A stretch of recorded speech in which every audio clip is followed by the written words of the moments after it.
Welcome back. Here with JohnnyC again, and we're going to continue on as he moves through his training and to get to Vietnam, and he's going to tell us a little bit about his AIT Advanced Individual Training. Yes. Well, yes, I'm on my way to Fort Gordon, Georgia, and I'm going to be a policeman, and I was excited as anything. Matter of fact, more than meets the eye, most of the guys who were in my class were 3-year enlistments. They joined with the intent that they wanted to be military policemen, so they joined for 3 years. And which you meant joined for 2? I joined for 2. Okay. Which meant that if they flunked out, they're going to the infantry, and they have to still do the 3 years. So yes, and I was a wise ass there too as well. I found it very easy because the thing about it was they just acted too much like a cop, like cops. These guys. I mean, they were like very, I just wanted to just get through AIT and then move on to the next place, of which I was hoping would be Vietnam. But the fact of the matter is, it was easy. I thought it was very easy. I liked working the radio. I liked learning all that and the learning the phonetic alphabet. That's Alpha, Bravo, Charlie, all that stuff. I remember when we were learning how to shoot the 45, I remember everybody, they had the target, it's practically in front of you. I mean, where you could reach out to it. We were so bad that I remember the instructor, he said, you guys are so bad, I recommend you take the gun apart and throw it at them. Well, I busted up laughing, and just like in basic training, I'm pushing the ground doing, give me 20, whatever. I did more push-ups, just like in basic training. I did so much KP.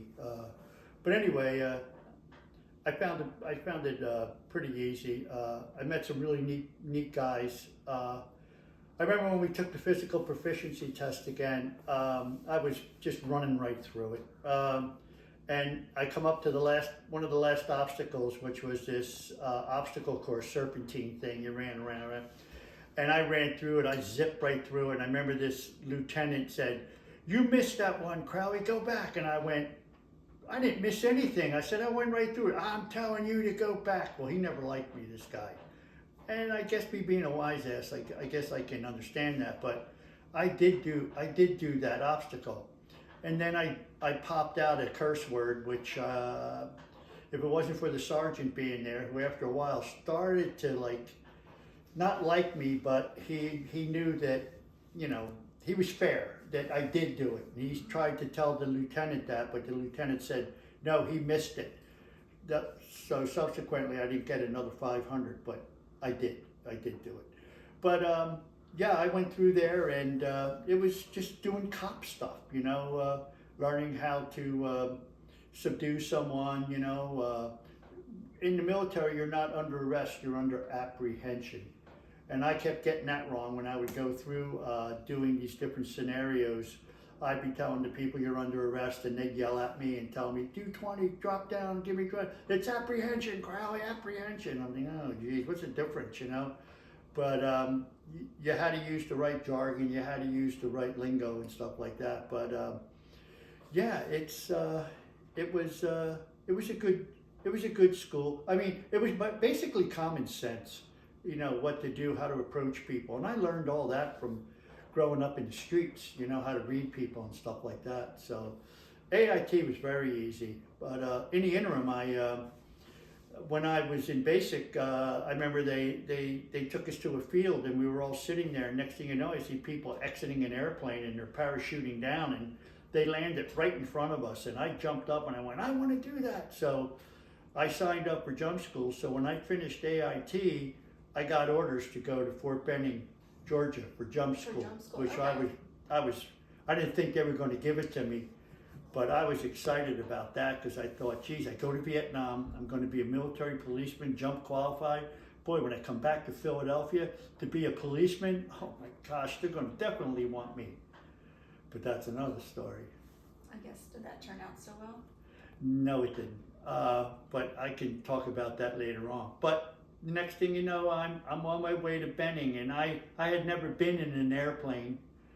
I'd never First been time in in an airplane, and you're going to jump out. I'm going to jump out of one. So I took a bus from Philly all the way to Fort Benning, Georgia, which was a long ride. Wow. But I figured if I'm going to jump out of a plane, I'm getting paid for it. So. So from there, after jump school, I'm assuming you're getting ready to go to Vietnam. No, all the 1049s I was putting in because I had heard that the 173rd Airborne, and this is just rumors, there's so much rumors in the military, that the 173rd Airborne that was getting jump pay in Vietnam, along with Rangers and Special Forces guys and stuff like that, they were getting $55 a month. And I had a wife, she was pregnant, and I figured that extra $55 would be great, so I wanted to go to the herd. Plus the patch looked good. And lo and behold, I got orders to go to Aberdeen Proving Grounds. Where's that? In Maryland. In Maryland. Okay. They called it the secret squirrel place. I didn't know anything about Aberdeen, but that's where I wound up. So that was to be my next assignment, going to Aberdeen Proving Grounds as an airborne military policeman. Okay, for more training. No, for duty station. For duty, okay. Yes. Okay. And then after that? Well, as soon as I got there, I put a 1049 in to go to Vietnam. To go to Vietnam. And I had the 1049 in, and one particular day, after being there for several months or so,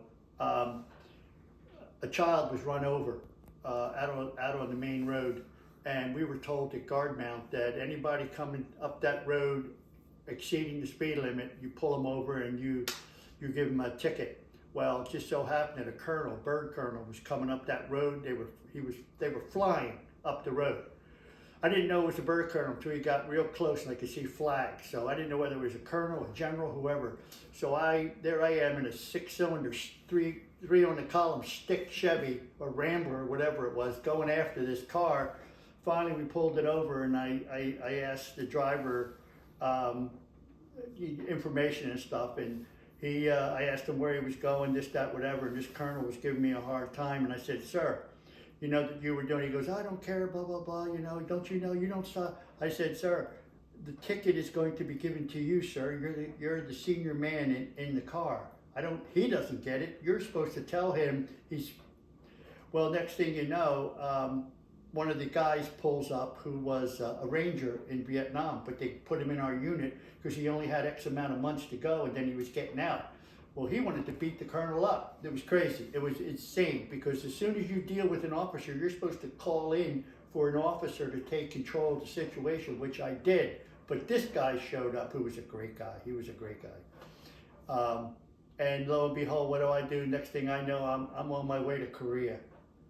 And I went in to see Goodman, who was my sergeant, and I said, "Goody, I can't go to Korea. I want to go to Vietnam." He said, "Well, you don't have to." He said, "They're only looking for bodies. They're just looking for fresh meat. Go upstairs. The guy in Signal, who's up on the 3rd floor, has orders for Vietnam. You ask him if he'd like to go to Korea, and you get his orders." And he fixed that for me, and I went to Vietnam. True story. So we're going to stop there, and then we're going to go back to part 3 and talk about getting to Vietnam the first day. Thank you.